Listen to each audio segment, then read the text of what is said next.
With SRN News, I'm Rich Thomason in Washington. Israel is applauding President Trump's decision to pull the U.S. out of the Iran nuclear agreement. The deal didn't reduce Iran's aggression. It dramatically increased it. Israeli Prime Minister Netanyahu on a deal that President Trump calls a horrible, one-sided deal that should have never, ever been made. Britain, France, and Germany say they'll stick with the deal. Iran is defiant, insisting it will pursue its nuclear goals. Secretary of State Pompeo is in North Korea. President Trump says Pompeo is laying the groundwork for the upcoming Trump-Kim summit. Plans are being made. Relationships are building. Hopefully a deal will happen. And with the help of China, South Korea, and Japan, a future of great prosperity and security can be achieved for everyone. CIA Deputy Director Gina Haspel heads to Capitol Hill today, her confirmation hearing to become the next CIA director. Also at SRNnews.com, the president's influence clearly evident in at least two of yesterday's primaries. On the busiest night so far of the 2018 election season, President Donald Trump's pick for U.S. Senate in Ohio won the GOP primary, while the man Trump didn't want to win in West Virginia did not. U.S. Congressman Jim Renacci won the Ohio Republican primary for U.S. Senate, setting up his challenge of Democratic incumbent Senator Sherrod Brown. In West Virginia, former coal mining executive Don Blankenship lost his bid for the GOP U.S. Senate nomination after Trump warned voters not to back him. The Ohio gubernatorial campaign will pit Republican Attorney General Mike DeWine against Democrat Richard Cordray. I'm Mike Rossian. Hawaii's Kilauea volcano opening two new vents, emitting dangerous gases in residential areas where lava has been pouring into the streets and backyards for the past week. Now futures up 119 points, and this is SRN News. The U.S., not the only country moving its embassy to Tel Aviv. President Trump's decision to relocate has prompted other nations to follow suit. The U.S. is to formally dedicate its new Jerusalem embassy on May 14th. 2 days later, Guatemala will do the same. On May 21st or 22nd, Paraguay will become the third country to relocate its consulate to the city Israelis have designated as their capital. Some analysts believe that the U.S. action will lead to even more embassy moves. Michael Harrington, SRN News. And the U.S. Embassy moving from Jerusalem to Tel Aviv. Facebook banning foreign advertisements related to Ireland's abortion referendum amid concerns at North American groups trying to influence the campaign. Irish voters will decide May 25th whether to repeal a constitutional ban on abortion, a referendum that has drawn international attention. This is SRN News. Some of the features that Google is announcing at its annual developers conference will not be coming to Samsung phones. Google and Samsung have increasingly become competitors as Samsung launches services that duplicate what Google already offers on Android. Google is making a test version of the upcoming Android P operating system available on some phones, but none are from Samsung, the leading maker of Android phones. Samsung owners will have to wait several months for a later version. The new system promises better battery life and brightness adjustments, all with the help of artificial intelligence. Bob Agnew reporting. California may start requiring solar panels on new homes and low-rise apartment buildings built after 2020. Would be the first such mandate nationwide. The California Energy Commission is poised to vote on the regulations later today. It estimates they'd add about $10,000 in construction cost to a single-family home. More details at srnnews.com. Early to bed, early to rise makes a man healthy, wealthy, and wise. And oh, was Benjamin Franklin wise. So you actually think electricity can pass through metal? Ha! Ben Franklin, go fly a kite. Excellent idea. Where are my keys? Besides the bifocals, Ben invented the Franklin stove, you go! the odometer. Whoa! Oh, and the lightning rod. Ingenuity, pass it on. From the Foundation for a Better Life at values.com. This is Betty White. I know you don't need one more thing to worry about, but listen, high blood pressure can cause kidney damage, blindness, heart attack, stroke, and you can have high blood pressure even if you feel all right. 1 in 7 adults has it, but it's easy to get your blood pressure checked, and you can treat it if it is too high. So don't worry about it, don't ignore it, just see your doctor and check it out. For your free booklet, visit the Will Rogers Institute at wrinstitute.org and find us on Facebook and Twitter. Over 460 million people around the world have disabling hearing loss. Star Key Hearing Foundation provides hearing aids and hearing-related health care to millions of patients in over 100 countries. But they need your support to continue helping those in need. Give the gift of hearing by donating to the Listen In campaign. Go to listenincampaign.org to donate today. That's listenincampaign.org. Primary results. I'm Ed Donahue with an AP News Minute.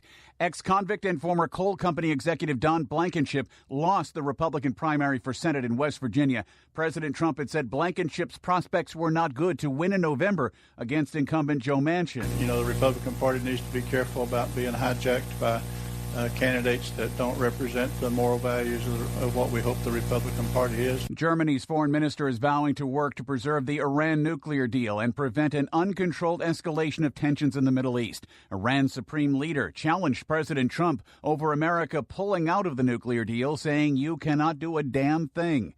Yemen's Shiite rebels fired ballistic missiles at the Saudi capital Riyadh, according to rebels and Saudi state TV, which they said were intercepted by the military. Police went door to door in Hawaii to roust residents near two new vents emitting dangerous gases near the Kilauea volcano, where lava has been pouring into the streets. I'm Ed Donahue. It's 1:41 Mountain Time in Roswell, New Mexico, and you're listening to Night Call. From New York City, I'm Emily Yoshida. And from Los Angeles, I'm Tess Lynch. And Molly Lambert. And this is Night Call, a weekly podcast to keep you company during those strange days and lonely nights. Some of you may know us from our previous podcast that we did at Grantland, RIP. Listen to Night Call every Monday on Apple Podcasts or wherever you get your favorite shows. They were outnumbered, out-equipped. They had no chance of winning, but they had one huge advantage: General George Washington. The fate of unborn millions will now depend, under God, on the courage and conduct of this army. We have to resolve to conquer or die. Just as the leadership of one man helped form a nation, today leadership can transform the world. Leadership is in you. Now pass it on from passiton.com. A Russian twist to the Michael Cohen drama.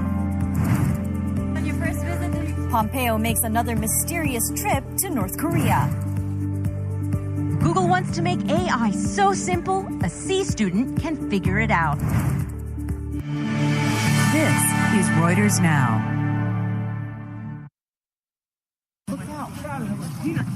U.S. President Donald Trump's personal attorney, Michael Cohen, received $500,000 from a Russian billionaire just months after the 2016 U.S. election. That's the claim made by Stormy Daniels' lawyer Michael Avenatti in a tweet Tuesday. He alleges that a company controlled by Russian oligarch Viktor Vekselberg, who has ties to President Vladimir Putin, sent 8 payments from January to August 2017 that were deposited into an account for a company also used to pay off the porn star. Avenatti added in his tweet, quote, "These monies may have reimbursed the $130,000 payment," referring to the money Cohen paid to his client Daniels to buy her silence after an alleged affair with Trump. Reuters could not immediately verify Avenatti's claims. But according to a CNN exclusive Tuesday, special counsel Robert Mueller's team have questioned Vekselberg. He's the chairman of Renova Group, whose American affiliate, Columbus Nova, is suspected of paying Cohen. Mueller is investigating allegations of Russian interference in the U.S. election and whether Trump or his campaign worked with Moscow to affect the outcome of the race. Russia denies any involvement in the campaigns. Trump has repeatedly called Mueller's investigation a witch hunt. Vekselberg is one of 2 Russian oligarchs the FBI stopped earlier this year after their private jets landed in New York area airports. Sources told CNN investigators also asked Vekselberg about donations the head of his U.S. affiliate made to Trump's campaign. Just last month, the Trump administration placed Vekselberg on a list of sanctioned Russians for activities including election interference. The latest reports could be damaging for Cohen, whose home and office were raided last month as part of a criminal investigation by federal prosecutors in Manhattan. Expectations on your first visit to Mike Pompeo has touched down in Pyongyang for the second time in less than 6 weeks, but this time as Secretary of State. According to Donald Trump, he's there to prepare the summit between the U.S. president and North Korean leader Kim Jong-un. We think relationships are building with North Korea. We'll see how it all works out. Maybe it will, maybe it won't. The former CIA director, seen here with Kim himself, made a secret visit to North Korea over the Easter weekend, becoming the first U.S. official to have met Kim Jong-un. This time, he may be returning home with Pyongyang's 3 remaining American prisoners. That's according to a South Korean presidential official. It would be a great thing if they are. We'll soon be finding out. U.S. officials have been pressing Kim to free the detainees as a show of sincerity before the summit. But the release could also be used against the U.S., aimed at pressuring Trump to make concessions of his own as he continues to push Pyongyang to abandon its nuclear arsenal. As for the summit itself, Trump has confirmed that the 2 countries have agreed on a date and location, though details haven't been released. He's previously said it could take place either at the heavily fortified Korean border or Singapore, sometime in the next few weeks. At her Senate confirmation hearing Wednesday, President Donald Trump's pick to head the CIA, Gina Haspel, will face tough questions about her role in the CIA's harsh interrogation of terror suspects. Haspel's critics, mainly Democrats, plan to ask the veteran spy about her time running the CIA station in Thailand in the early 2000s, and how much she knew about the use of now banned methods such as waterboarding. Mark Hosenball is on the story. She probably is going to be asked herself directly, do you believe in the use of harsh interrogation techniques such as waterboarding, torture? We hear that she's going to say, no, she doesn't want to do that. She thinks that's a bad idea. Then they'll ask her, presumably, well, did you support that when it was going on, and if so, why? And it's not clear how she's going to answer that. Hi, everybody. On Capitol Hill this week, Haspel, a 30-year CIA operative, has been on a charm offensive aimed at blunting opposition. But some Democrats are not pleased with the amount of information they have on Haspel's record under then-President George W. Bush. Senator Mark Warner, the chief Democrat on the Intelligence Committee, just today sent out a letter that I ran across complaining to the CIA that they were not being forthcoming enough in declassifying information about her career and activities, and basically suggested that the stuff they're declassifying, they're doing so on a selective basis to make her look good and not declassifying stuff that wouldn't make her look good. Haspel will also be asked about a cable she drafted calling for videotapes of interrogations to be destroyed. The Washington Post reported over the weekend that Haspel had offered to withdraw her nomination on Friday, but was talked into seeing it through. And if she does well on the witness stand, it does sound like she has a strong chance of getting through, but if she does badly, it sounds like she may have a serious chance of getting voted down. With the Senate closely split between the 2 parties, a few defections by Republicans could scuttle Haspel's chances if most or all Democrats vote no. At least one Republican, Susan Collins of Maine, has said Haspel's performance at Wednesday's hearing will decide how she votes. But what we saw yesterday evening was absolutely disgusting. The Attorney General of our state accused of doing things that no one should ever do, let alone someone involved in law enforcement. The mayor of New York City reacting Tuesday, one day after New York State Attorney General Eric Schneiderman resigned after allegations of physical abuse by 4 women were reported in an article in the New Yorker magazine. Reuters has not independently confirmed the accusations. The shocking allegations that Schneiderman subjected the women to non-consensual physical violence rocked New York's liberal establishment, quickly prompted calls for his resignation by Governor Andrew Cuomo, and now the New York City Police Department is getting involved.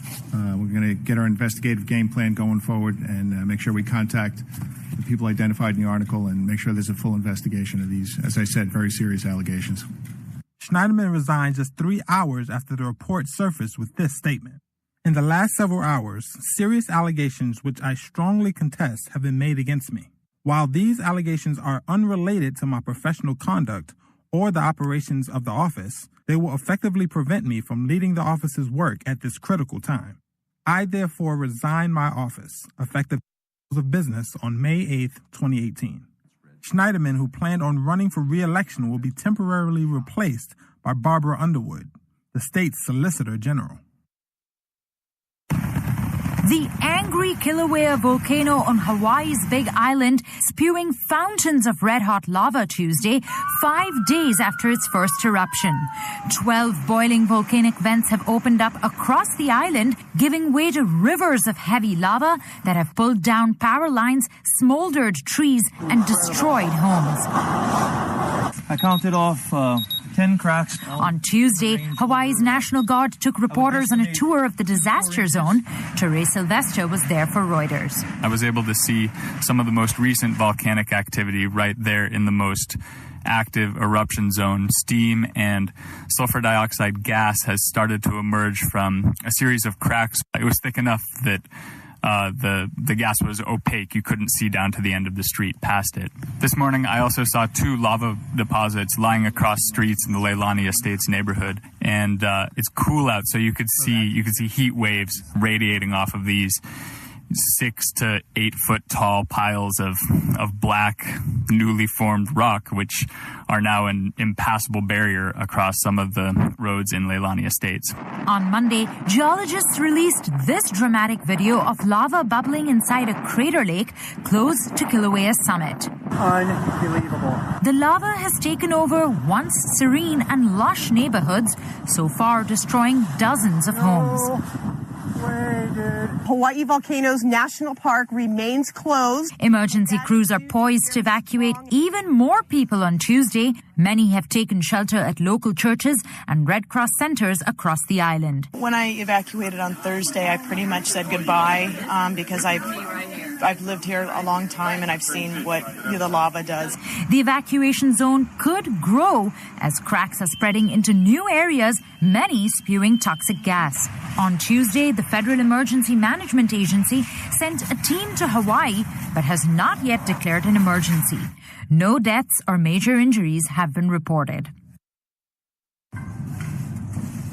Claims of dirty tricks as voting kicked off in Malaysia's general elections on Wednesday. It's a cliffhanger vote pitting Prime Minister Najib Razak against a resurgent opposition under veteran Mahathir Mohamad. The government and opposition say their phones were being jammed with what they called spam calls. The sheer volume of calls made it hard for them to organise their campaigns on voting day. Officials say they may be anonymous bot attacks on targets across the political board. It's coming at the end of a race racked by claims of gerrymandering in favour of the ruling coalition and the introduction of the world's first fake news laws. The opposition says it's all meant to hobble dissent, claims that election officials and the government deny.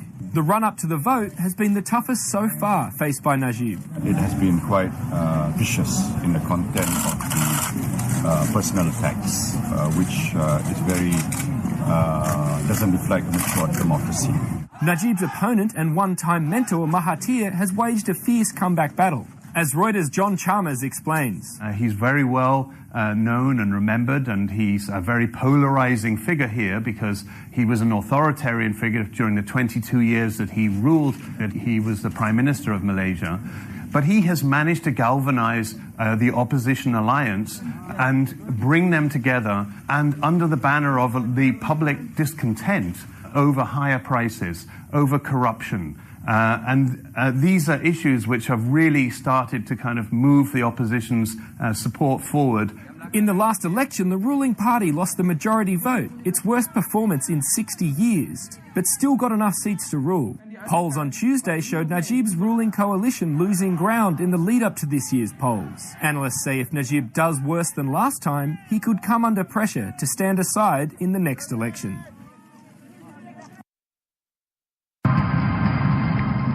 China's second biggest cash into its huge domestic audience in China. The company runs the country's biggest social network, WeChat, a one-stop shop for networking, gaming, and online shopping for its billion Chinese users. The agreement will apparently also cover a number of creative projects with big-name British organizations including the BBC, Britain's Tourism Promotion Board, and the British Fashion Council. It's not the first broadcast collaboration. Last year, Blue Planet 2 with David Attenborough was jointly produced with BBC and Tencent Video, a Netflix-styling streaming service in China. Wednesday's deal is seen as a shift away from Tencent's overseas strategy so far that's mainly focused on foreign investments and getting access to its platforms for Chinese tourists overseas. It may set the company up for its own international expansion. Despite its huge Chinese user base, Tencent's not very well known in the West outside of tech or financial circles. Its biggest move in Europe so far has been an $8.6 billion acquisition of Finnish gaming site Supercell. Oil prices have returned to 3.5-year highs and are predicted to rise even further now that the United States has withdrawn from the Iran nuclear agreement. Prices had briefly dipped on the day of the announcement, but then jumped back, partly because the return of U.S. sanctions could limit Iran's ability to export its oil, but also because of fears that the breakdown in diplomacy may bring even more volatility to the region, responsible for a third of the world's supply. Reuters energy editor David Gaffin. This is likely to embolden, politically the hardliners in Iran more than they have been as a result because of the fact that their president, Rouhani, was part of this deal and wanted to push it through to try to relieve, sanctions from Iran. And if you have that removed, then they can credibly say, this isn't working, it's not helping our economy. And then you have people with a much more strident stance potentially in place to take power or take power back at some point. There's another possibility that Iran might suddenly start flooding the market to get as much money as they can before any new sanctions take effect. That would actually plunge prices, but for now, most countries appear to be preparing for a spike. There's going to be a lot of gnashing of teeth and back and forth, but the expectation essentially is that ultimately this will pull supply off the market.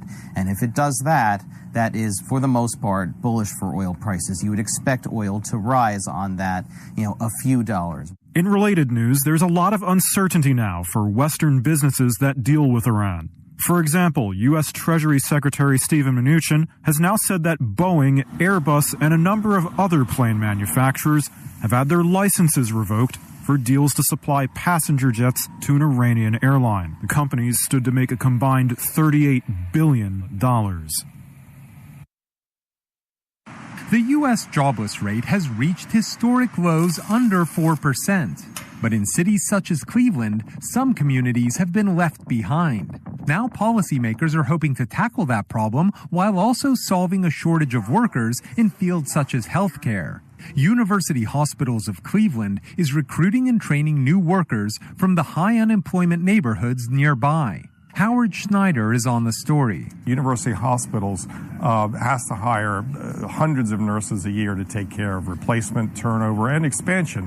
One of the things they're trying to do is go local. You've got neighborhoods, pockets where there just aren't any jobs. They have a program there that identifies people who aren't skilled yet but are willing to work. They'll bring them in at entry-level jobs, housekeeping, food services, janitors, and then over time help them acquire the skills to move up to licensed practical nurse or engineering, or help them through college, help them train and skill up. The program could offer a template for policymakers and businesses to apply more widely. So it's really an effort to target different areas around the country that state governors say need the help, to kind of, bring money and skill into parts of the country that have been left behind. A Reuters analysis of federal data shows that about a quarter of the nation's 6.5 million unemployed live in just 50 U.S. counties, including areas around Chicago, Los Angeles, and St. Louis. Artificial intelligence may once have been the domain of an elite few, but new AI and machine learning platforms mean it's no longer something confined to R&D labs and garage-based startups. Meet Shaza Mehdi. This 18-year-old senior in high school who got a C in geometry created a smartphone app for a science project at school that can detect if a plant is sick. I always had the impression that people who were into computer science had to be math geniuses or, had been doing it for a really long time. And so I never thought I could do it. But I came across this YouTube video that was how to use TensorFlow in 5 minutes. TensorFlow is Google's machine learning platform, and it's open to the public to use. Shaza watched several tutorials, taught herself some basic code, and 2 months later had this app. I'm Reuters' Jane Lan-Healy at Google's developer conference in Mountain View, California. Artificial intelligence and machine learning are increasingly the backbone of everything, from self-driving cars to Gmail to Google Assistant, and TensorFlow is behind it all. Megan Cacholia is the engineering director for Google Brain. It also makes it great because we can have a lot more external collaborations that before would have been very, very difficult, because now we're actually using the same code base, using the same tools. Google says by making machine learning more accessible, it's democratizing AI. But some AI specialists say there's huge competition among the tech giants to get developers to use their specific machine learning platforms. The thinking is, the bigger the community, the better the chance that platform sets the standard. This astrophysics PhD, Ari Silbert, used it to create a program to count the number of craters on the moon from an image. But even he's impressed with a high school student picking up AI. I think it's unbelievable that people who are their age are already getting so involved in machine learning, and I can only imagine how proficient and competent they'll be once they get to my age. As for Shaza, she's heading to University of Georgia this fall and plans to study computer science. It was the handshake on every front page, a historic gesture shared by the leaders of the two Koreas last month. And now, apparently, people can't get enough of it. It's driven South Korean tourists here to the outskirts of Seoul, where they're able to recreate the moment themselves. I wondered what they must have felt when they shook hands. Now I think my curiosity's been satisfied. At first glance, this might look like the Korean demilitarized zone, the border where Moon Jae-in and Kim Jong-un's meeting took place. But this is actually a movie set, a replica of the DMZ, just an hour drive southeast from the real border. It was built in 2000 for a film and has since been used to shoot other Korean dramas. Now it's bustling with visitors. Put South Korea on pause for a whole day, and polls afterwards showed the country suddenly saw Kim Jong-un in a more positive light. For some, it was an event that brought hope for a united peninsula. It would be wonderful to live as one Korea instead of being separated. At the very least, promises are being made. During the summit, the two leaders vowed to denuclearize the peninsula and officially end the Korean War this year. You're up to date. Check back later as stories develop. Hey, Steve Harvey here for the Illinois Broadcasters Association, and in a recent survey, the Illinois Emergency Management Agency was asked to name the top 5 items that every Illinois family needs to have in their home's emergency disaster kit. Check out these answers. Water, can't live without it. Number 2, non-perishable food. Well, after all, a man gotta eat, right? Number 3, weather radio, and make sure you got fresh batteries too. Number 4, flashlight. Even more reason to have fresh batteries on hand. Number 5, first aid kit. Look, there's no reason to feud over what items to put in your family's emergency disaster kit. Get the answers and more at ready.illinois.gov. That's ready.illinois.gov. Sponsored by the Illinois Emergency Management Agency, aired in cooperation with the Illinois Broadcasters Association and this station. From CBC News, The World This Hour, I'm Danielle Capelli. Nous allons rencontrer les Iraniens la semaine prochaine avec mes collègues allemands et britanniques. The French foreign minister says the international nuclear deal with Iran is not dead, and he is planning meetings next week with representatives from Iran, France, Britain, and Germany. The move comes after President Donald Trump pulled the U.S. out of the deal yesterday. The French president says he will speak with the leader of Iran today. Meanwhile, the U.S. focus is shifting to North Korea. Secretary of State Mike Pompeo is back in Pyongyang. He's finalizing plans for a historic summit between President Trump and North Korea's leader Kim Jong-un. Pompeo says the U.S. wants to work with Pyongyang to resolve their differences, and he says Kim has been a great partner as they continue to make plans for the summit. Here at home, water levels are beginning to recede along the St. John River in New Brunswick, dropping faster than they rose. This is allowing officials and some residents to properly assess the damage. Bob Harity is from St. John. Well, you can't control Mother Nature, and, it's such a beautiful place, all but basically 1 month of the year. So who cares? It happens. You can't do anything about it. His house is okay, but the roads around his neighborhood are in bad shape, almost entirely washed away. Emergency officials say the threat is far from over and are still advising residents to exercise caution. The Ontario election campaign officially begins today. Polls suggest voters in the mood for change after 15 years of Liberal rule.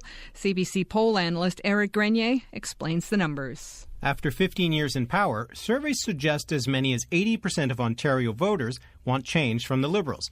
The numbers also suggest Kathleen Wynne is Canada's least popular premier.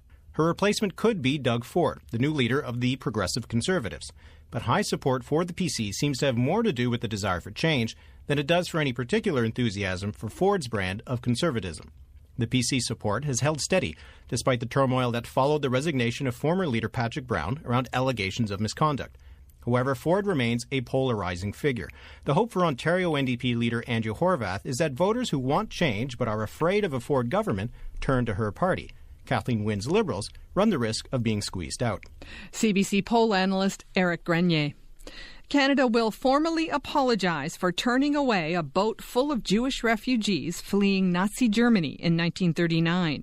There were just over 900 people on board the MS St. Louis when it was forced to return to Europe. Many ended up dying in the Holocaust. Prime Minister Justin Trudeau says it's a shameful chapter in Canadian history and will apologize in the House of Commons. A BC First Nations leader is in Houston today to speak to Kinder Morgan shareholders. Chief Judy Wilson of the Nisconlith Band says the Trans Mountain Pipeline doesn't have the consent of all Indigenous communities and therefore can't proceed. The Indigenous inherent title rights have to be recognized and respected, so that poses the enormous risk to the shareholders. Wilson is representing one of the company's largest shareholders. It wants a report on the environmental and social risks of the pipeline expansion. Kinder Morgan is threatening to shelve the project by the end of the month because of opposition from the BC government. And finally, the first test of the new National Public Alert System didn't exactly go as planned, but today, if it all works, millions of Canadians will hear this sound coming from their cell phones and tablets.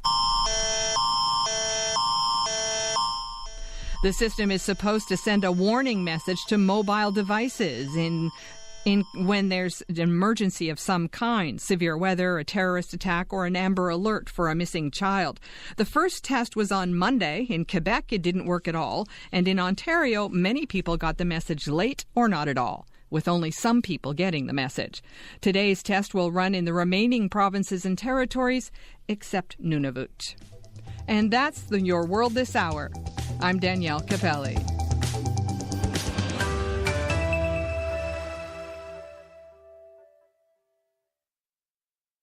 Today we decided to walk to school. The light counted. 15, 14, 41, 31, 13. We took a left on Carroll Street. Danny's smart, but he gets distracted. I realized he forgot his homework. I hope he doesn't have another bad day at school. When you can see learning and attention issues from their side, you can be on their side. That's why there's Understood.org, a free resource for the parents of the 1 in 5 kids with learning and attention issues. Go from misunderstanding to Understood.org. Brought to you by Understood and the Ad Council. Early to bed, early to rise makes a man healthy, wealthy, and wise. And all was Benjamin Franklin wise. So you actually think electricity can pass through metal? Ha! Ben Franklin, go fly a kite. Excellent idea. Where are my keys? Besides the bifocals, Ben invented the Franklin stove, the odometer, oh, and the lightning rod. Ingenuity, pass it on. From the Foundation for a Better Life at values.com. Your NBC Sports Radio update starts now. I'm John Stashower, doubleheader in the NBA playoffs, and as expected, Houston beat Utah by 10. Chris Paul, 41 points, and then Golden State beat New Orleans by 9. Rockets and Warriors both win their series 4-1, and the two best teams in the regular season will square off in the West Finals. Game 1 is Monday in Houston. If Boston beats Philadelphia tonight and the Celtics are 6-0 at home this postseason, then the NBA's Final Four will be set with no second-round series going more than 5 games. James Paxton of the Seattle Mariners last time out struck out 16 in 7 innings last night in Toronto. He threw a no-hitter, 3 walks, 7 strikeouts, needed only 99 pitches. He was helped by a defensive gem by his third baseman Kyle Seager in the 7th inning. It's the 6th no-hitter in Mariners history, and Paxton is a Canadian who did it in Canada. It's very special, I mean, of all places, to do it in Toronto, that's pretty amazing. And, the fans were great. They were giving me some trouble in, the 7th inning, but then once I got past that, they started kind of cheering me on. It was cool. There have been 3 no-hitters this season. Sean Manaea in Oakland. The Dodgers had a combined one in Mexico. They've actually been 3 no-hitters in 3 different countries. In Milwaukee, Brent Sutter had to come in to pitch in the 1st inning, and later he came up to the plate. Top of the order follows Suter as Kluber into the windup in his first pitch. Hit in the air, center field, and hit well. Backing up is Davis at the track. It is gone! Brent Suter takes Kluber deep. It's 3-1 Brewers. Beat the Indians 3-2. WTMJ the call. The Indians are under 500, still in first place. Yankees and Red Sox are tied for first. 2 best records in baseball. Yanks beat Boston 3-2. Giancarlo Stanton homered twice. The Yankees have won 16 of 17. NBC Sports Radio.